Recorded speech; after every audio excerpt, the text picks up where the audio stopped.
It's Kelly and Kelly. With hot topics, mostly in real estate. Okay, Kelly, next thing I wanted to talk to you about was I'm the seller. Is it better to price my home as high as I can above the market so I can play that pricing game and come down when I get those low offers? Right, you are getting me right off the bat, aren't you? Like I all am. the common misconceptions, Yes. all the hot topics. All right, so there are a lot of theories to this, right? I personally subscribe to the theory that game playing is for children, right? So that we kind of need to keep that off of the table. And if you list your home too high, you'll limit the number of people who actually come into it, limit the number of buyers. We live in a rural market. We can't afford to limit buyers. So ultimately, if you list your home too high, you could actually end up getting a lower price for your house just because we didn't get the right person in the door. Okay, and so for instance, car markets, because I work with a lot of car clients, a lot of dealerships, and they're saying we have to price it because it's such an internet shopping kind of world now. Right. That if we don't price it right on the internet, all I'm going to get is shoppers. I'm not going to get buyers. So what you see on that website is no, it's $7,999, Right. and the negotiation is done with because that is my best price. You're not just going to shop. That's going to get you to buy. Right. It's can of soup pricing, right? You Correct. don't go to the grocery store and say, "Oh, geez, you got 69 cents for this can of soup. I'd like to pay 64." Yes. Although that would be interesting, not the way that our market goes. Right. And we are becoming, don't get me wrong, there are negotiations and there are all sorts of terms and conditions that are negotiable in an offer, not just price. But what is happening with the invent of the internet and the different things that become so much about people shopping online is price is becoming less and less negotiable because they can see everything that's out there.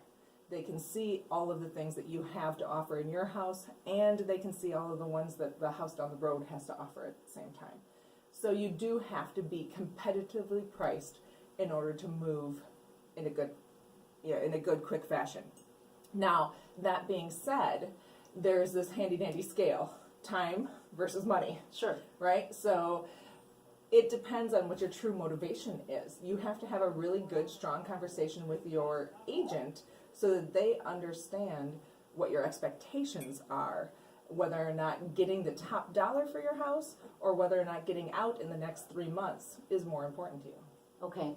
So also I wanted to touch on when people are searching on places like Zillow and Trulia, which we know they are because it's going to cover a blanket area. If I'm from South Dakota, I might not know that I may know there's a Century 21 there, but Dairyland Realty. Right. They have no idea who I am. Exactly. Yep. So when I plunk in, I'm going to look for everything in 54451 zip code.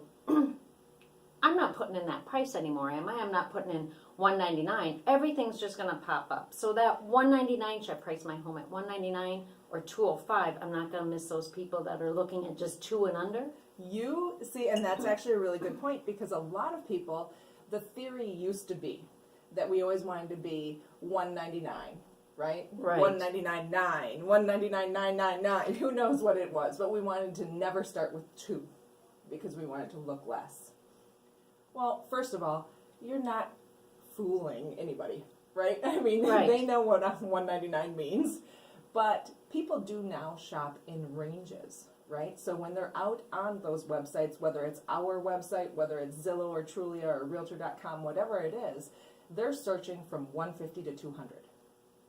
Or they're searching from 200 to 250. Okay. So 199 could potentially actually cause you an issue because if you've got somebody who's looking from 2 to 250, they just missed you. Okay. Let's see. And then I want to get into also the longer that home is on the market, is it more negotiable? Well,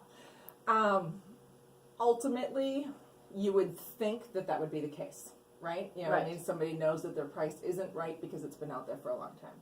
However, we are in a very rural market.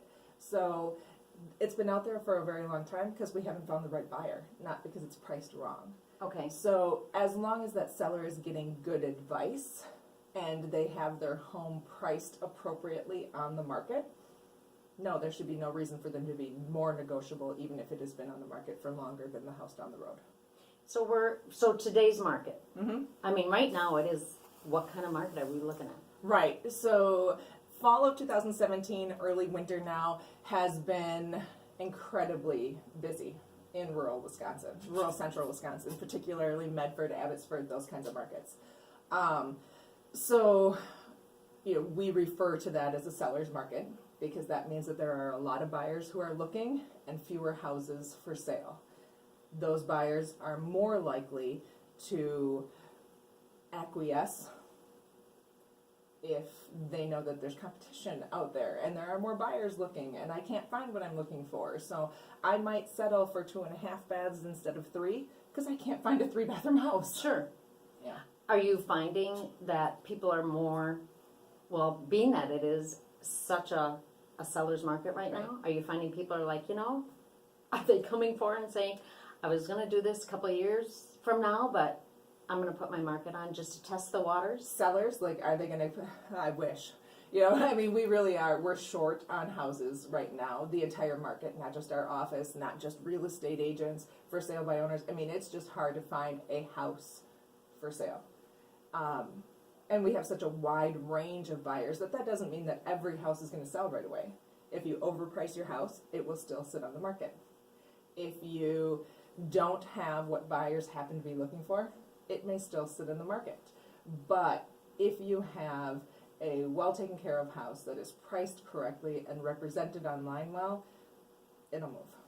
So I know we have very limited time here, but I want one more question that's come to mind is, with this market, how are you pricing the homes? Because there's such a shortage. Mm-hmm. I'm going to assume and just put it out there that I could probably get top dollar for my home right now just because of the lack of homes that are out there. How do you as an agent come up with that price in a market that, how does that work? Tell us the process of how you come up with that pricing.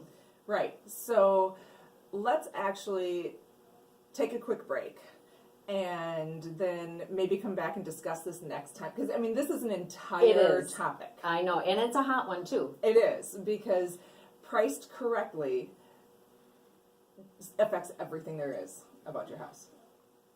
And there you have it. Kelly and Kelly. With hot topics, mostly in real estate.